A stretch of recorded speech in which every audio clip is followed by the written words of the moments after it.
right, good evening, Philadelphia. Thank you so much for coming out and joining me for this very special taping, live taping of the special report with Areva Martin. My name is Areva Martin, and I'm your host for the evening.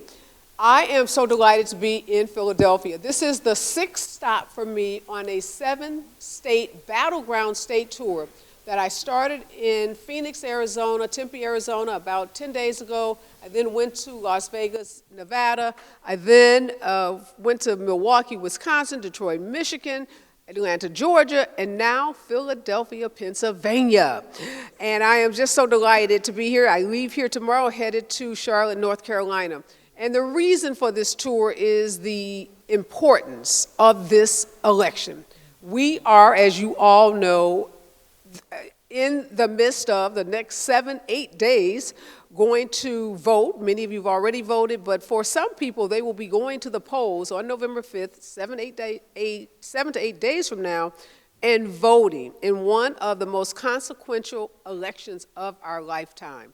And as you all know, from the Keystone State, the road to the White House goes through Pennsylvania, right? 19 electoral, give it up for Pennsylvania. Yeah, all right.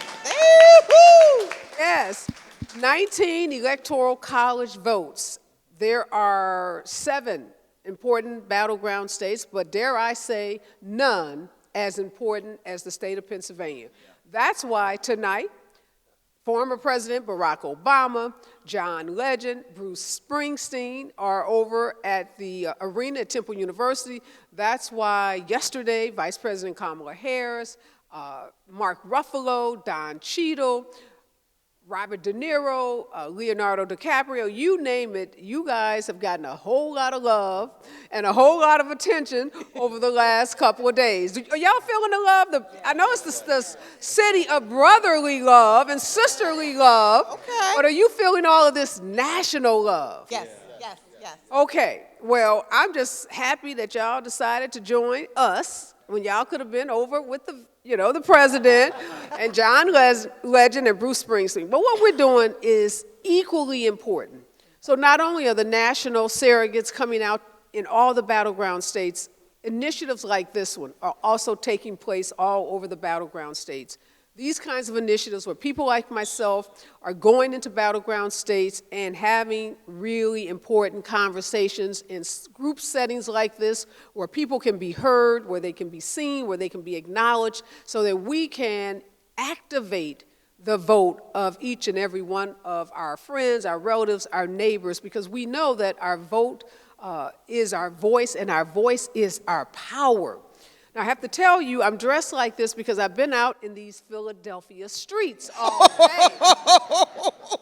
I've been on a out swivel. in North Philly. I've been out in these streets. So in every state, I go into these streets. And I don't just go to any streets. Okay. I go where people are considered, some people call them low propensity voters. I call them irregular high opportunity voters. Yes. So I go into communities where people aren't necessarily getting, those door knocks, and they may not feel the love. They ain't standing in the line to get into the rally with Barack Obama or Kamala Harris. They're not going to do that. They're not going online to register. They're not getting vetted by the Secret Service to get into those places, but they are still so important. And sometimes in elections, folks at the top forget about those folks. So when I put my initiative together, I said, no. Don't take me where the people are that are going to get 1,200 door knocks, the people that are going to vote when the elections start, when early voting start. I want to go where people that look like me, have lived experiences like me from North St. Louis, housing project, that, may not feel so much a part of this. And I can tell you, I found those people in North Philly today. All right. Some of them not so friendly. A lot of people kicked us off their porch, Philadelphia. I wasn't feeling all that brotherly love today. I was like, wait a minute, is this the wrong place? But anyhow, so we're here because I've been talking to a lot of folks on the ground about what we need to do in Pennsylvania. And there's some good news, and there's some not so good news. The good news is that we can do this. We know that Joe Biden won the state of Pennsylvania in 2020. and we can do it again. But we got like 8 days, and we got a lot of work to do, because I'm also hearing that there's some concern, and I'll introduce my panelists, and I've had this conversation with Derek already, that Kamala Harris may not do as well in certain parts of the state in the same way that Joe Biden did, which means that the vote in Philadelphia becomes even more important. And we need to find more votes in Philadelphia in this election than what we did in 2020. So again, I say, Philadelphia, y'all are so important. Y'all are going to either do this, or y'all gonna disappoint us. I don't know what y'all gonna do. I don't know what you're gonna do. Yeah, I'm like, I don't know what you're gonna do, but we're about to get into it. So I want to introduce my illustrious panel, introduce them to my audience, introduce them to all of you. I have Dr. Darren Anderson, he's the president of the Urban League. I have Omar Sabir, he's the city commissioner for the county of Philadelphia. Pastor Corey Johnson, he's the pastor at Germantown Seventh-day Adventist Church. Darnisha Parker, she is a state representative for the state of Pennsylvania. Ant Brown, he's the president of the ABRO Experience. Manny 215 is an entrepreneur and influencer. Eric Williams is an autism and disability rights advocate. B. Flatt is a comedian and culture critic. Derek Green is an attorney and former city council member. And thank you, Darren Anderson, for saying this is a representative group of Philadelphia. So I am excited to be in conversation with all of you. So I'm just going to start, B. You kick us off. What are you feeling in this election? You have lived here. You went to Drexel University. You are a comic. You are an actress. You are an influencer. What are you feeling in this moment? Above all those things, I am an activist. I start from the ground up. And I'm that person that have been sweeping our street and our block for like 15 years. So I believe that community starts right where you are. I'm the person that know everybody on my block. So it shocks people that I can speak. I may not know your name, but I speak to everybody. I know everybody, because when I'm sweeping up your trash, I'm putting your trash in your trash can. I'm that person. And I've had people confront me on that, but that's how you make neighbors. right. So I love the fact that we all have to vote, but voting starts locally. And that's something that we don't necessarily do. We feel like there has to be some fanfare around the election. We have to really know about it. If you vote, you have to pay attention to all the elections, especially your local elections, because that's where you get stuff done. And then we have to vote in this election. It's very important. It comes around every 4 years. And I got cussed out before because I was talking to the people at the lottery line, which was longer than the voting line. And I was like, if y'all can stand in this lottery line all morning, every day in hopes of making change, you can go vote one day and make a change. So I'm the wrong ass, because believe me, that's how I know who can vote in my neighborhood, because when they put the door tags out and they come out, I'm nosy. Just yesterday, the guy knocked on the door, I opened the door, he had a little iPad out. I said, you skipped so-and-so house. He talking about they not registered to vote. I said, oh, I'm gonna make sure I holler at them tomorrow. Because those are the things that you need to know. If you know that information about somebody in your neighborhood who's not registered to vote, take them to vote. I take people to the polls. I walk people to the polls. This is what you are supposed to do, because if we don't get the people out, I've already voted. But I still go and help people get to the polls, because it matters. It matters. It matters. And I can say that more than 1,000 times. It matters in this election and every election, especially if you want to get like some paint for your curbs. You got to vote. I know. I go get the paint and the brushes and the paper, all that stuff for my neighborhood, because I'm super active. No, and thank you. And that's definitely what we need, is everybody. I want to ask you this, Manny. I got turned on to you by someone that's doing some of that voter outreach in North Philly. And when I was talking to folks this morning about what Philadelphia needed to do to, turn the state blue, they said they were concerned because the nationally black male votes, we've all been hearing a whole lot about it on television, radio, a lot of interviews, a lot of focus on black male, particularly young black males. Nationally, they say about 74% of black men are voting Democratic in this election. They said the that percentage is lower than 74% in Philly, and they're very concerned about it. So what are you hearing from your friends, young men, black men, your age, about this election? I'm hearing like a mixture of things, right?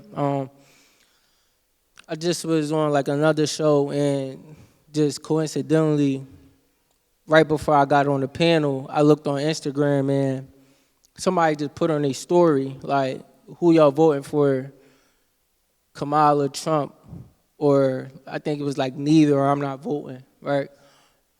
Like, I want to say like 60% of the votes was to neither, or I'm not voting, right? And when I just was seeing some content earlier that was talking about the amount of black men that's leaning towards the Republican side, I think a lot of it has to do with just us being misinformed. You know, civic engagement is not something that's being taught. What I like to call to the core progression of our people, AKA the youth. People are not taught that, you know what I'm saying? So a lot of times that knowledge comes on later on in life. So for a lot of people, they looking at, yo, PPP, PUA was popping. I had 20,000 when Trump was president. I want that again. You know what I'm saying? Not, and to their, you know, playing devil's advocate, it's not their fault that they thinking that way when us as a people are not intentional about educating our people on these issues. No, great point. So, Derek, we got 8 days. Right. So what Manny said is we haven't been intentional about educating folks, and a lot of folks I was talking to in North Philly, like I had a real long conversation with the corner boy who was conducting his business as we were talking. Street entrepreneurship. Street entrepreneur. I asked him, did he want me to leave? Because he kept saying, you know, the 5-0 was driving by. He said, no, you good. You helping me out. Because I was like the decoy then. I tell you, I've been in these Philly streets. I've been in these Philly streets. He started off with a street name, but he ended up telling me his name, gave me his phone number. So that we had a 20, 30-minute conversation. And it was a really good conversation. Now, he ended up telling me he couldn't vote. That's okay, but he was so influential. Mm-hmm. What about what Manny said? We don't have a semester or a year to go out and do that education, but we got to get this election done.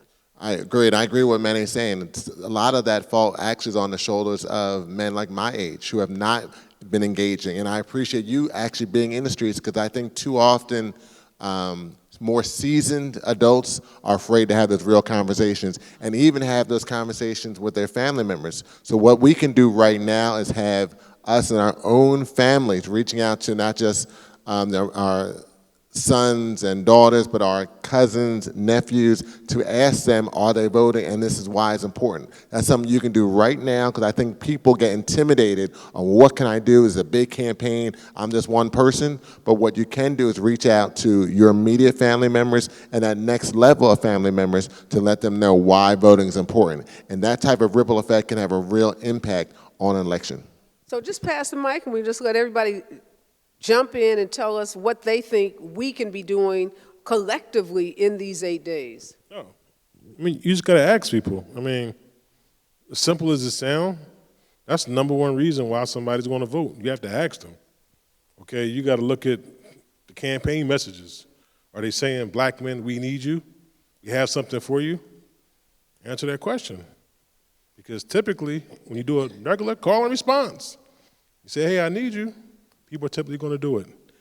And you have power. One of the things that we do is we take away our power, right? The mothers, the fathers, the aunts, the uncles, the matriarchs and the patriarchs, you have the power. When you send out a text saying that it's important for me that you go and vote, and I want you to do it, guess what? It's a likelihood that they're going to do it. But it has to be the accountability. Voting has become optional and not mandatory. And most people, white, black, Puerto Rican, doesn't matter who you are, your parents are the ones that's going to bring you into voting when you're younger. You don't understand about policy and all these other different things. So don't have these long, drawn-out debates. You tell them, I need you to vote, and it's important to me that you do it, and you tell them who you want them to vote for. It's real simple.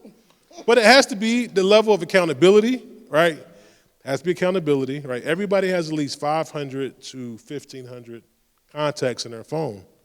And one of the things we started this maybe about 8 years ago, where we wanted to do phone banking, but we didn't have a phone banking list. So we put our heads together and said, we got 40 people here. Why don't you call the people that you do know? Right. And they went down each number, right, and you go through it, and you say, hey, man, are you going to do this? You know, Philadelphia, you say, hey, go to vote.phila.gov to get all the latest information, logistical stuff, or go to the Urban League, go to Committee 70, go wherever, and then go list by list, ask them are they going to do it, yes or no. Do you need a ride? I'm going to pick you up. No? You want a fence? No, sorry, you can't do that. I need you to do it. And here's what I need you to do. And people are going to do it. No, great point. We know that personal touch, particularly after people have been inundated with TV ads and radio ads and mail in their mailbox, they just start to tune all that out. But talking to them personally, and I did have mothers say, if you're going to live here, you're going to be voting. Right. So, nothing like a black mama telling you, if you're going to lay your head in this house, you're going to vote. So, hello, everybody. Welcome to the 198th District. The district is me. So you're talking about how real can you get? Let's talk about real voting. If it wasn't for voting, this person right here, State Representative Risha Parker, would not have had the funds, along with Senator Street, to occupy this building that you're sitting in right now, okay? So when you have black representation that looks like you, that does not do the talking, that actually puts things into action, is why my name, unfortunately, is going to be the last name on the ballot with a 40-count felon. That is what I'm sharing with everybody, and that's how real I am. I go on the corners, they go, yo, that's Rep, with the gray truck, big butt, short haircut. They go to Rep. That's how they know me in the streets. I don't fight. You know why I don't feel offended? Because they know me. Because I'm going to the corners, I'm talking to them, I'm asking them. They want to know, what's my position on the legalization of marijuana? Is that going to take any jobs away from them? I say, well, now, you know what? You are really a business person. So literally what I've been able to do is show them what it really means to be a 501c3. What does it really mean to have your back office really be your business office? What does it really mean to really do your taxes, to really be a 1099 employee? So they love the fact, of course, they want me to have a weed bus and talk about weed. Like, they just get hyped, right? Because I'm the rep that they have these pop-up weed shops, and I go to their events because I want to know what's going on. I come out crazy, crazy, crazy, but at least they know I'm intentional, and you got to meet them where they are.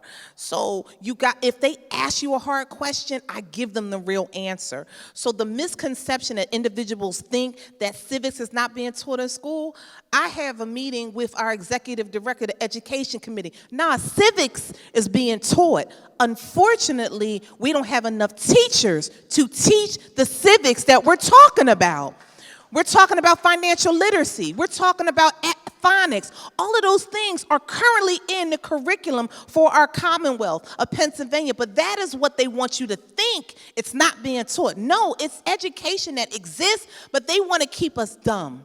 And when individuals talk about their PUA money, I tell them right now, if you really want to get to know how you can get properly funded, we can do that right now. Come to 1335 West Tabor Road. I got a grant book for you to fill out. There's funding for you available. So when people start saying that dude, the 34 count person gave them money, nah, that wasn't dude. That was Congress. So this election, what we got to do is patience, persistence, and prayer, because it's an educational tour. The individuals who are on the ballot right now are individuals like myself, legislatures, your lawmakers. Your last year was judicial carrying. So you got to really take your time and educate individuals about the consequences when they don't vote. If you want a great playground that I just put over $2 million up the street, you better vote. If you like that business corridor down the street that's about to be revitalized, you better vote. If you like the new building in the new recreation center, the new library that I put 2 blocks away, you better vote. So I got to give it to black people dollar and cents. So when I talk dollars and cents, they can understand it because I can take them to what's really happening. As a part of no voting, we get nothing.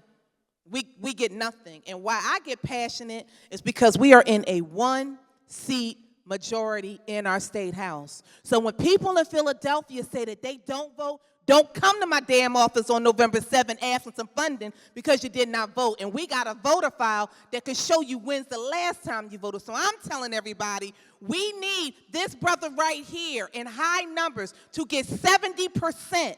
70% is the turnout, because he's going to come back to the State House and ask for more funding. And that's really what I got to say. Thank you. And Could I thank you, because what you just did is show the importance that politics is local. So we're in an important national election, but locally maintaining control of the Pennsylvania State House is really, really important. And I think we should be, as a people in our community, we should be offended that people think they can win an election without having to convince us of anything. They're not banking on winning black male voters. They're just banking on us staying home. They are, and I think sometimes one of the hard things to do, and I think this is what we have to do, and maybe we can do this in a week, I think we can, is to have real conversation and parse out the foolishness. Because once you're getting inundated with the amount of online disinformation that we're dealing with on Instagram, on YouTube, I mean, it's targeted towards young black men. I believe that. And so what we have to do is kind of be able to say, no, this ain't real. I mean, there's so many times, no, for real, that I've had friends reach out to me and they felt safe to say, yo, Corey, is this true? And I'm like, no, man, that's not true at all, right? But you have to create that safe space to not make, where somebody doesn't feel offended. You're not going to offend them or make them feel illiterate or dumb because they believed a link that was sent to them by a right-wing fake news site. You get what I'm saying? But we have to be able to tell them, no, this is foolishness, this is the real, and people are banking on you staying home. I think we should all be angered by that and offended by that they're not even trying to win us. They're just saying them Negroes going to stay home. They're going to suppress. And we shouldn't be okay with that. All right, great point, Pastor. Let's hear from you, Darren. Testing. Okay, hold up a little bit. I just wanted to kind of re-emphasize what I can call you B, if you don't mind. Okay, I can call you B. You mentioned earlier about you went to the corner store and the line was longer for purchasing tickets, right? Lottery tickets than it was for voting. What we're hearing, you know the reason why that is? Because they feel as though they have a better chance in the lottery than they do voting for someone that's going to send something down to change their situation, their community, their home. We have to focus on trickle-down economics, especially in Philadelphia. I work with the Urban League, so if it wasn't for State Rep, Parker or Senator Hughes or Senator Hayward, we're not getting those resources so we can in turn invest in the young people that come through the doors of the Urban League. We have a reentry program. We have workforce development. We have housing counseling where we're providing closing costs and down payment assistance. Entrepreneurship, where 25 organizations are receiving a slate of services and products in order for them to build their business. If you don't vote, the Urban League cannot get those resources and in return, invest in you so you can invest in yourself. But trickle-down economics is real. We've told from young folks, and we can kick it over to Ant Brown. He made it very clear when we met with him several months back. If we want to get the young people in the city to put down their guns, replace it with a paycheck.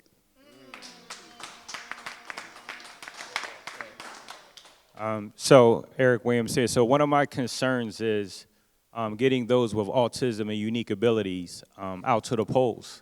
I was out 2022, the midterms, and I just went to support one of the DJs that was there. The harsh reality that as they came up, they turned away and went back. It was overstimulation, the crowd, all the other things that took place. They just didn't feel like, okay, as much as the civic responsibility to vote, but they're looking at their family situation, which was more important, and they were turned away. So I immediately became irate. They just happened to know me. Hey, E, can you assist me here? Of course, I can't go into the poll, but I started doing things because not as as just a father with autism, but how do we get them in? How can we make a difference? And they often get lost with no other, rhyme or reason. I mean, I've talked to families, a couple hundred families, mail-in vote, early voting, all of those things, but some people just don't do that. And as a culture, unfortunately, we're procrastinators. Got to take time off for this, got to do this, got to do that. We don't think about the steps prior to them happening, but November 4th, we're going to be scrounging around. November 5th, the line going to be long, and then I've seen some, I'm not standing in this long line. And then they turn away, and that's one less vote that we can't count toward that. So we can't complain on November the 6th, but I'm trying to tell all my families that, from all over the U.S. that's contact me, what can they do? And as I tell these things, so we just need to be more proactive in advance. So this panel right here is a good representation of how we get the message out, but how we actually make a difference for the autism, unique abilities community, our young people. I had a conversation, I'm in a barbershop a few days. Are you voting? For what? Charlemagne said this. Charlemagne said that. I'm like, you can't go off of that. And then I'm listening today that he actually went to have them take that down. But this is the misguided information that is pulling our culture away from what the basics are. So I think that we just need to, have these conversations. And to Derek's point, I'm a middle-aged myself. Let me go talk to this young person. You was on a corner today. You was talking to the pharmaceutical distribution guys. To turn it that way. I know. Exactly, but we got to be creative about that. But we got to go into these untapped spaces and places to have this real dialogue so we can make a difference. Because us sitting up here, if we're not going to go out and do the work, and the people that's, that's under the sound of our voices, it's going to be irrelevant on November the 6th. All right, great point. Great perspective, my brother. Great perspective. So I got a bunch of different things rolling through my head, but I'm going to just stay on this. When we talk about misinformation, it is a lot of that going around right now as well. And I think this is where self-education and following the process, I will go to the town hall meetings. Before it's election time, I'm at the public safety meetings. I'm listening to the public health, like what's the next steps. And I think that give me a better idea of how the grass was really going on now as far as what's real, what's fake. Another thing, too, I think over the years, and I'm pretty sure Manny can back this up, is like I think a lot of, this is probably, not probably, but this is the most important election. Like last 4 years, they said it was. I think now it really solidified that this is the most important election. I like the work that the Urban League was doing was like engaging the voters throughout the summertime leading up to election time. And I think that's how we continue to increase voter turnout and build trust within the community, because I hear, it's a lot of stuff misinformation, but I like to feel like I be a lot of places and hear a lot from the young culture, and a lot of them lost trust within politics. Like that's just the reality.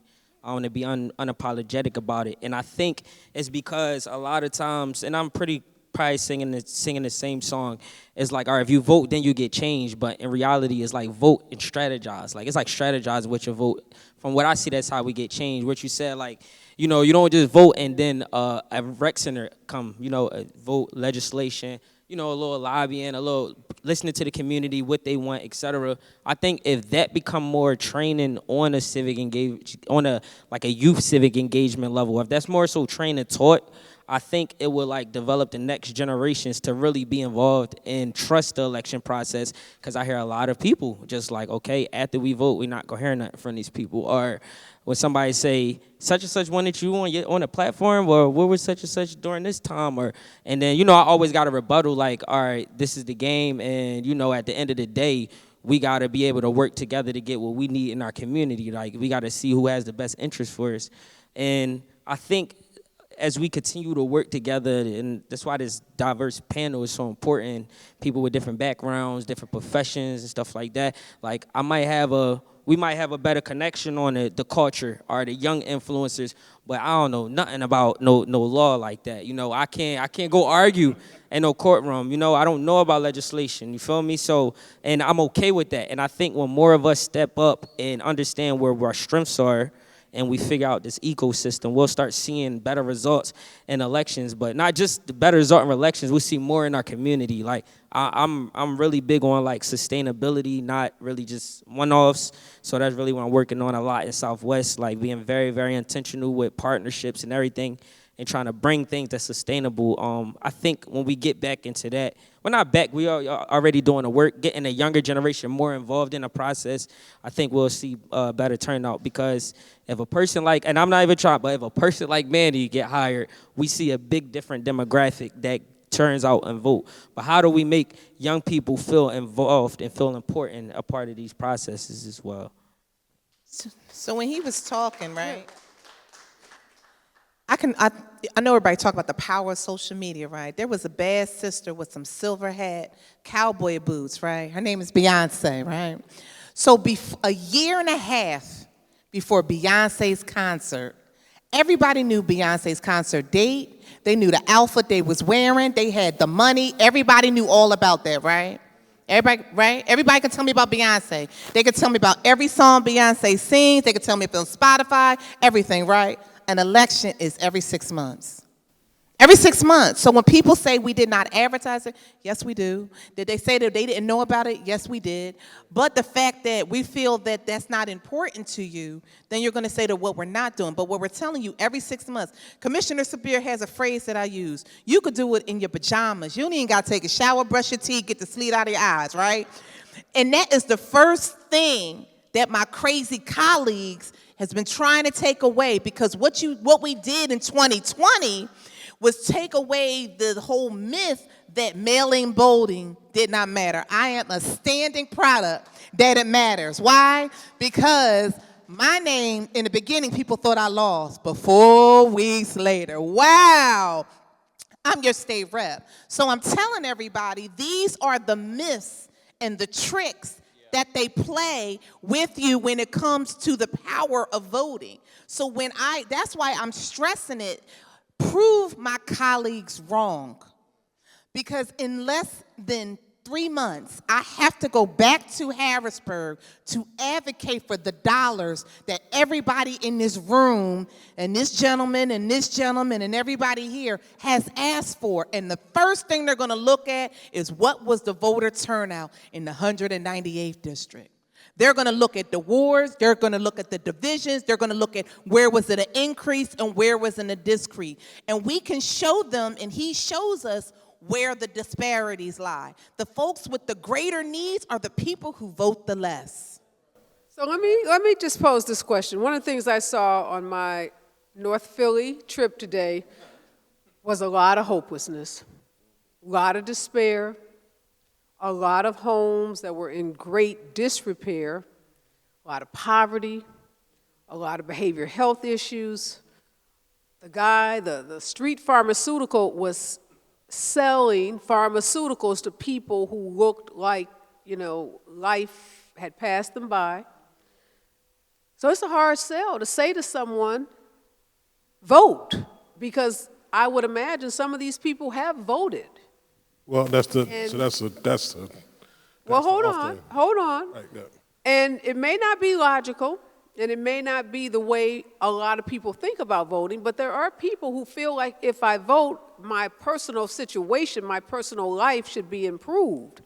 And so what are we saying as our closing argument in these 8 days to those folks in North Philly? They're in North St. Louis, they're in South Side of Chicago, I saw them in Detroit, I saw them in Milwaukee.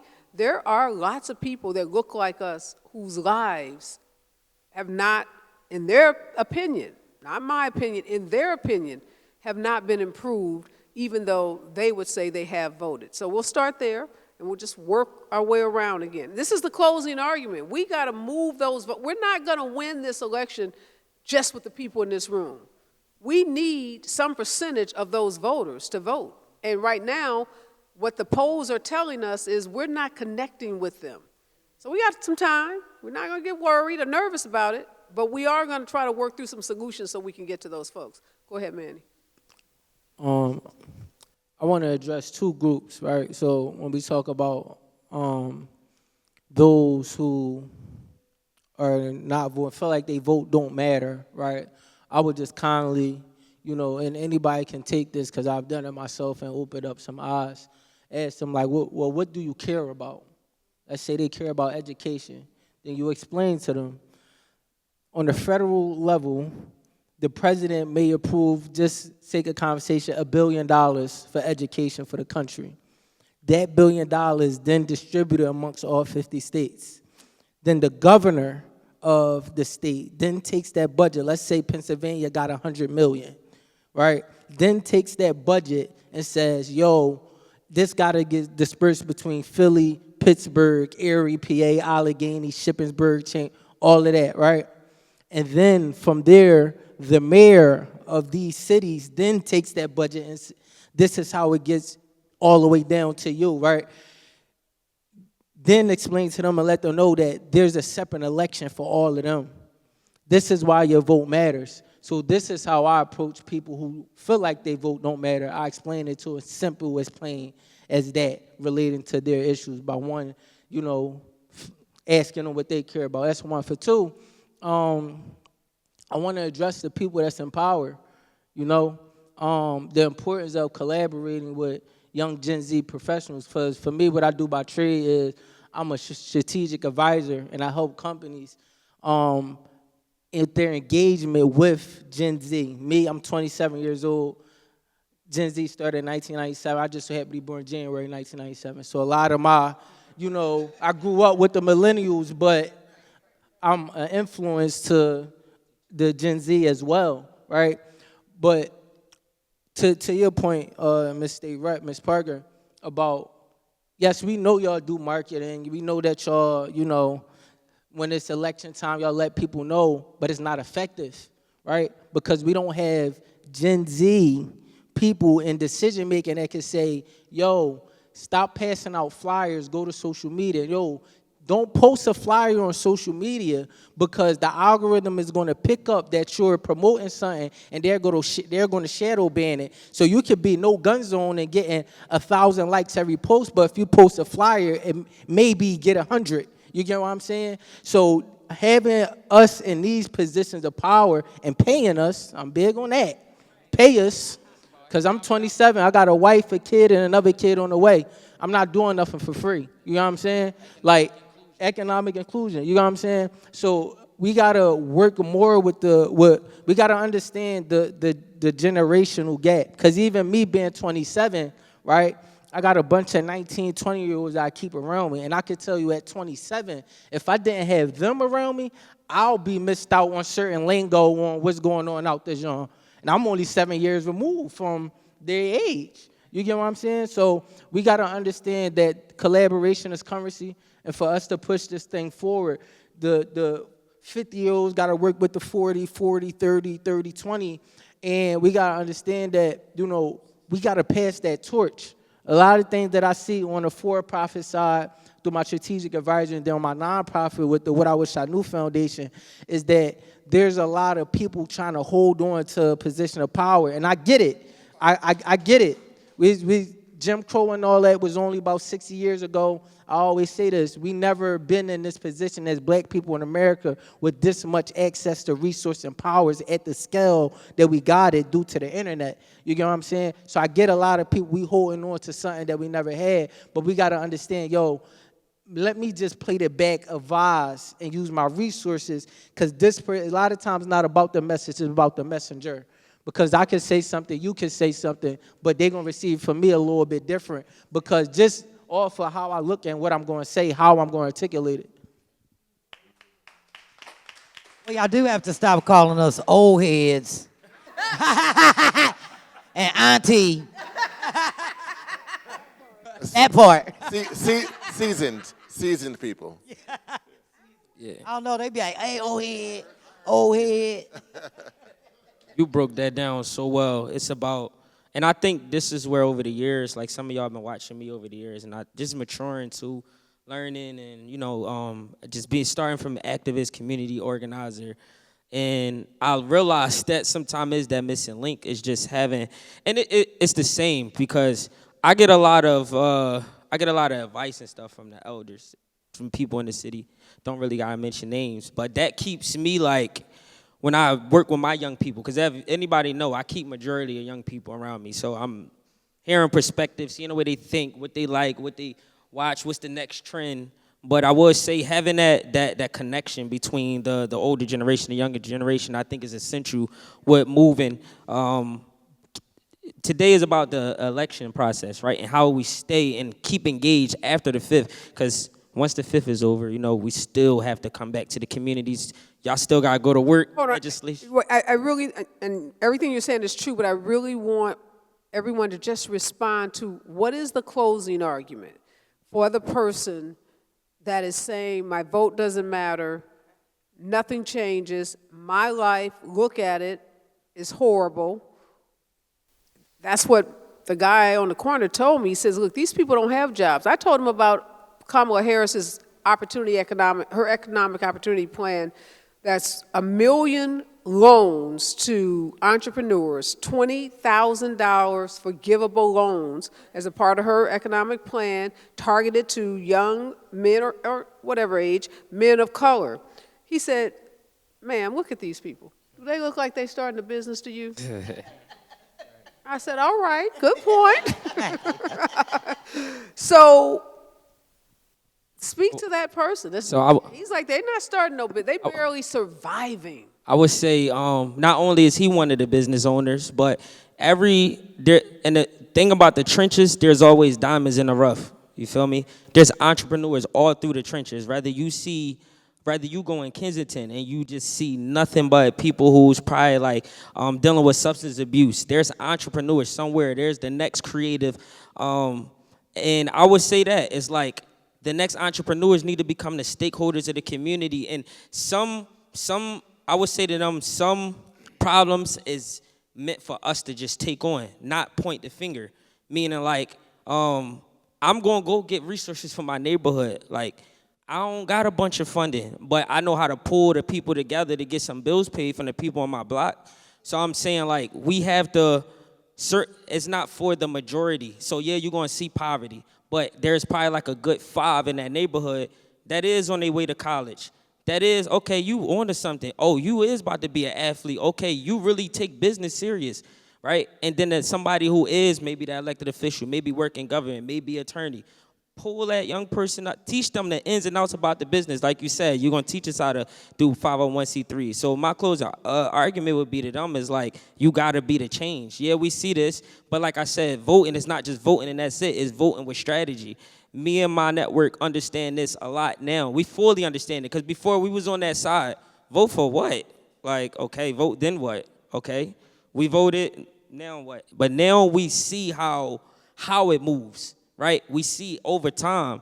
Commissioner Sabir said something before that opened my eyes was when you look in the city that got the best voter turnout, you see their neighborhoods get everything first. And I really said, like me, we've really seen it. I'm like, okay, that's University City, but once you go up a little bit, we still right there in the trend. Oh, they got a college there. Oh, they just put this there. Oh, okay. Everybody don't know how to fathom that, right? So how do we teach that to certain people in our community that is going to be the leaders? 100 people not going to be the leaders of the community. You got to find that 10 and equip them with the right resources, training, and network, and then you'll see the communities change and believe in voting again. Thank you. For me, I try to educate myself so I can educate others. And, in the hoods where we are, try to tap into like a quick 2-minute elevator conversation. I pick on a few valid points and I stay right there. If there's something that I don't know, then that's when I turn them over to, hey, listen, you can go to your local office and get these things. So I try to make sure that I stay really strategic about when I engage with a young person or those with unique abilities. And I try to stay right there because I don't want to misguide them any further. So if there's something that I don't know, I came up with under Derek Green. So at the time he was in office, so if I didn't know anything, I know who to refer them to. You know what, I can't get you an answer today. Let me take down your number and let me research this and I get back to you. But you promised me you got to hold on until I get back to you. So and then I'm a high school graduate, so I don't have a college degree. So I use my transparency. Listen, I don't have this. I didn't have the best of that. I grew up in the hood and still in the hood, but look where I came from. I'm in an untapped market of 20 years, and from just me being a dedicated father and doing this and making my life transparent, I have a whole network behind me. If you don't believe me, you could do the research. So sometimes we need to see the ending at the beginning. You know what I mean? So when we out there, it was like one of the kids that I saw the other day, and I was like, yo, listen, why you got these guns? He was like, well, why not? What I need to go vote for? I got everything. I got the power right on my waist.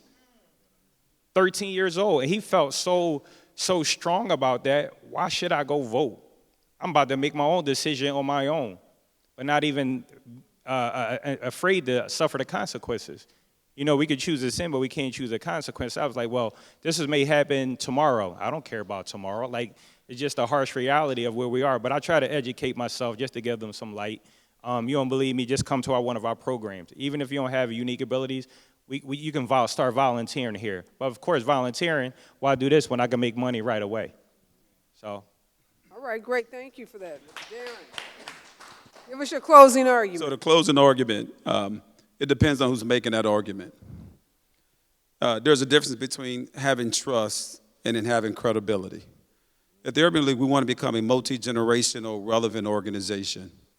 I'm 50 years of age, so I can go and have that conversation with Derek Green, right? Because we probably have that commonality that's there. But if I'm looking to go and impact a different generation, they may have trust, but I don't have the credibility. So I have to engage with Ant Brown. I have to engage with Manny 215. There's a big gulf between the black community, and I think it has a little bit to do with elitism, is that sometimes we walk through with these credentials and all of this, these college degrees, and yet we can't stop to have a conversation with our young people because we're too busy criticizing them. We're too busy saying they do things differently than what we do things. They're too busy social media. COVID done messed y'all up. Well, if I'm being that critical towards a group of people, I'm going to say thank you, but no thank you, and walk in the opposite direction. We have to find common language and get back to what we used to do back in the day.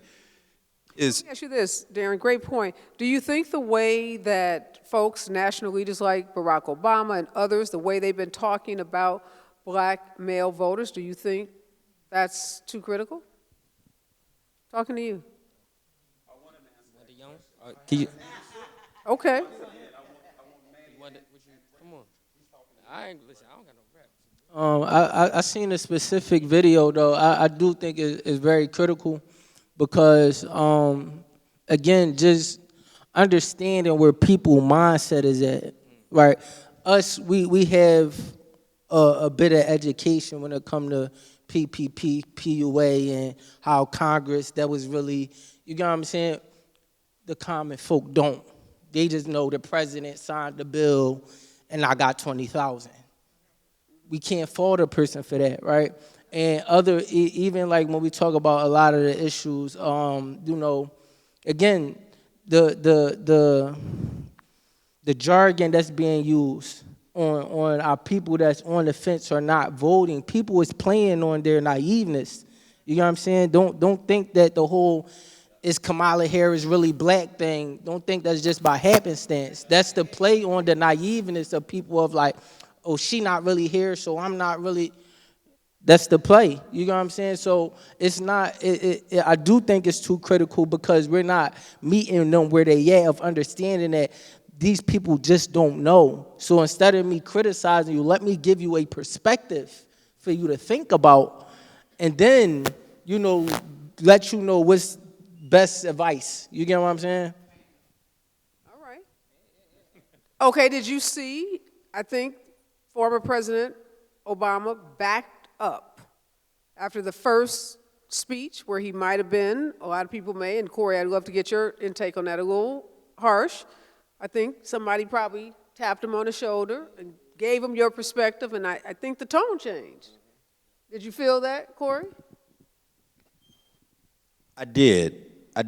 And I think one of the worst things you can do when someone is suffering is gaslight them and tell them that they're not. Right. And I think if I can just say the closing argument and then we can go back, I would say it is to be able to say, you're right.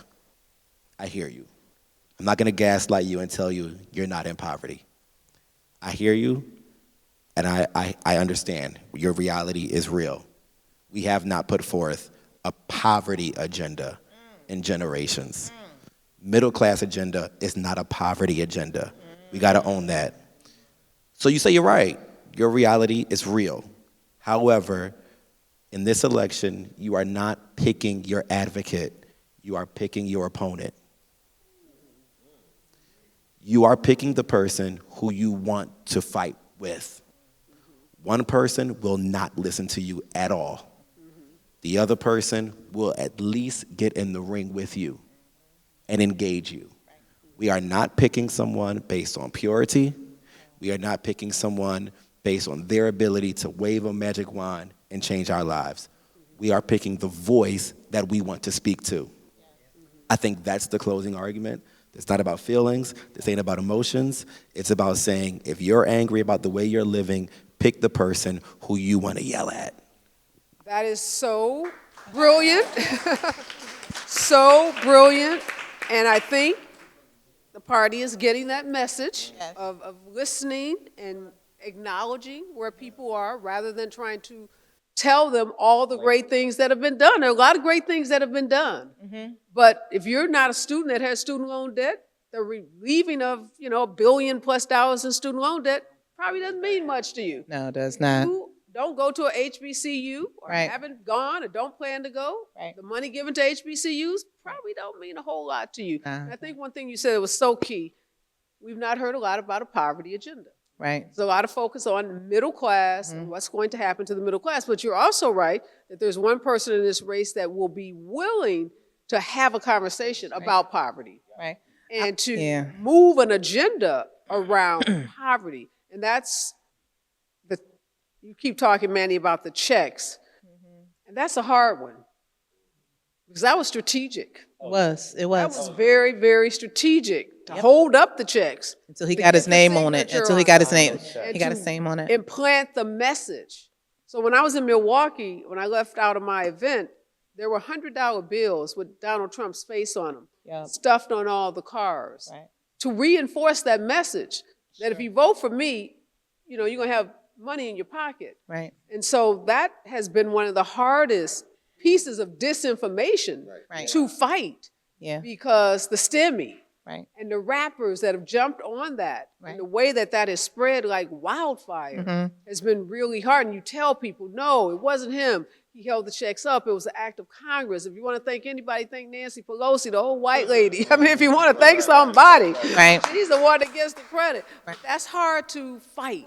I'm glad you said that because, for closing arguments, I had some brothers say, I can relate to 45 because I don't give somebody who's a 40-count felon credit, so I don't say his name. He's going to always remain in the past. So I call him 45 for purposely. They said I can relate to him because he got 3 baby mama, he been shot twice, and he's still not in prison. I said, you can't relate to him. First of all, he don't have 3 baby mama. He was married. Yes, he was maybe shot. I don't go for that. And the only reason why he's not in privilege because his privilege and the fact that he was a president, he was able to appoint individuals on the federal bench to keep his behind out of prison. So you can't relate and say that you are him because you would be incarcerated. You would not be out in the street doing that. And you do not have a wealthy father with millions of dollars that gave you to play with to give him the right to where he is right here. So you can't tell me that you can relate to him because of his rap sheet. That's that flip side of it. The other side is they said, well, Rep. Parker, we're voting for you. You're a black woman. I said, right. Last year we voted for the black woman, our 100th mayor. She's a woman, right? We voted for our first African-American woman, Speaker McClinton. She's a woman, right? I said, well, you're going to join me this year and do another first for a woman in print. Because guess what? No shot at man, but this is what the men did. Let the women take the time, right? So when I push back with a different scenario and say, but y'all know me, I'm on the bottom tier. So if we don't help meet on the bottom tier, we can't get to the top. So I meet them where they are and give them the realities of saying, this is how things are. If you want to change, you know what I've been asking a lot of the corner boys, and it's been helping? They come to my office because it's a safe space. If you see something, say something. There is no judgment in this office, and there's no judgment. That's why they never send me an email on my state phone. Call my personal number. So I tell my colleagues, if you don't know their lingo, what they're talking about, I had to call, he couldn't pick up. I had to call Senator Street and Council President Johnson because one of the corner boys wanted to cut my grass and they said it was a dub. I didn't know what it was. I was real clear. I didn't know. Yeah, you knew what that was. I didn't. No, seriously, I did not. That Uptown came out of me. I did not know. So I had to ask somebody on my upline. So Senator Streets told me what it was, and I paid the dude for the grass because my husband couldn't answer the phone, right? But if you're not honest as a person who is in power as far as a politician, that's why people can't believe you and trust you. Because I was honest. Like, I really did not know. And that's all. And he was getting frustrated. So once I did that, that same young boy comes back to our house, and he still cuts our grass, right? And he brings his other friends with him. And then they get mad. They be like, Rep, where's your husband? We like talking to Mr. Mike because he has all the young boys on the block talking to them about why you got an ankle monitor, why weren't you here? So it's, if we don't do more of the love, and that's really what's missing on this corner, it's really the love for each other. It's the love, it's the admiration, it's the credibility, and it's really just giving somebody just a kind word. These people don't even get kind words. Everybody is on their phone. My closing arguments, watch the movie Social Dilemma, watch what the makers of all of these platforms that none of their kids are subscribed to, watch it. If you have somebody that you love and you're at dinner, put your daggone phone down. Have a real conversation without a text message of coming down for dinner. So my closing argument really, or statement is to everybody, you have the power and you can do it and you can make a change and do it today. What is your plan to make the difference in the house, the block, the corner store that you live in? And whatever that is, I got LaWanda, I see Jennifer, I see all these trusted soldiers in here, and my sisters here. Thank y'all for being in 198. We can win this if y'all ready to win and fight this war. So I actually have a question for you. Do you think the person you spoke to is more likely to vote now than before you talked to him? I think the street entrepreneur is probably not registered. He told me he couldn't vote.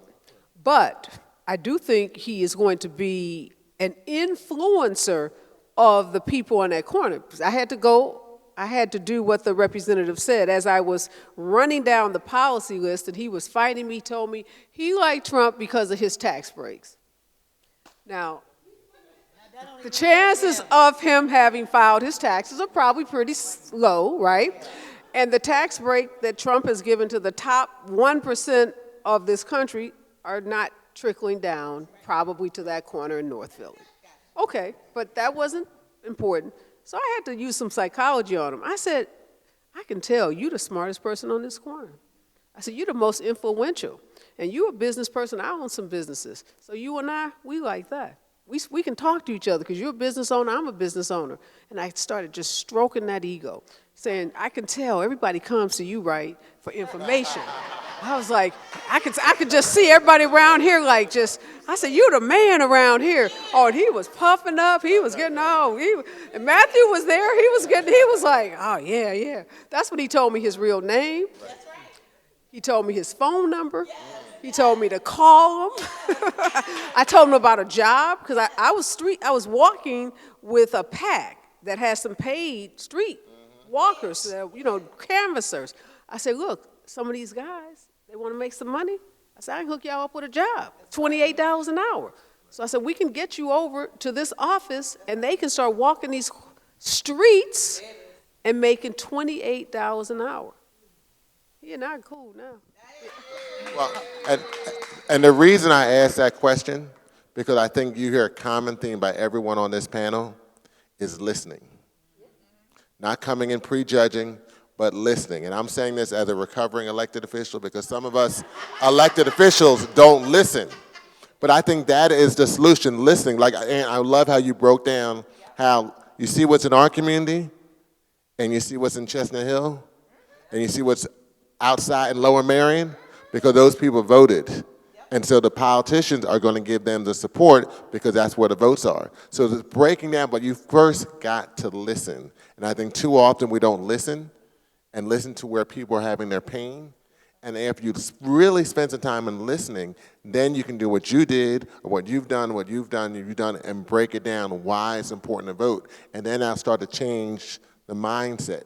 But we don't listen enough, and I think that's part of the problem. And I can say, as you talked about the older generation holding on, we have been victims of that as well, and still are victims of that. So we can relate to that perspective, but we don't listen enough. And then once you really listen, then we can explain why this is important, why you should vote, why you should do X, Y, Z. But too often we talk past each other. We think that, well, we're not going to support them because they're not going to understand, when they may have some of the same issues, going through the same challenges that we went through when we had our high top fades and our name belts and our New York laces. I'm sorry, am I dating myself? Todd ones and lottos, right? So, All right, we are at a critical juncture. We're not going to end this conversation, but I do have to wrap the show. If I'd had about 30 more minutes with my guy, I'd have gotten him off that corner too. So see, that listening and then, encouraging him, affirming him. He was so happy. He was ready. So he would be ready for your program to come into the Urban League and do a program that would get him into some kind of gainful employment where he will file his taxes. He won't benefit from Trump's tax break, but he will file his taxes. All right, Philadelphia, we've had an incredible conversation. I just got one question for all of y'all. Are y'all going to do this? You got 8 days. Pennsylvania, 19 electoral college votes. The pathway to the White House goes through Pennsylvania. Are y'all going to do it? That's the question. I don't hear y'all. We're going to do it. Pennsylvania. Are we going to do this, Pennsylvania? All right, y'all been amazing. You've been an incredible audience. I thank you so much. We're going to continue this dialogue. Pennsylvania, we're going to be looking for you on election night. When Pennsylvania goes blue, we're going to all shout hallelujah, because we know if Pennsylvania goes blue, we are going to do this. We're going to change the trajectory of that guy I met on this corner, communities in North Philly, communities like North Philly all around this country. And we are going to usher in a new generation of leadership that's going to change the lives of all of us. Thank you, Philadelphia. Thank you, Areva. Thank you so much for hosting.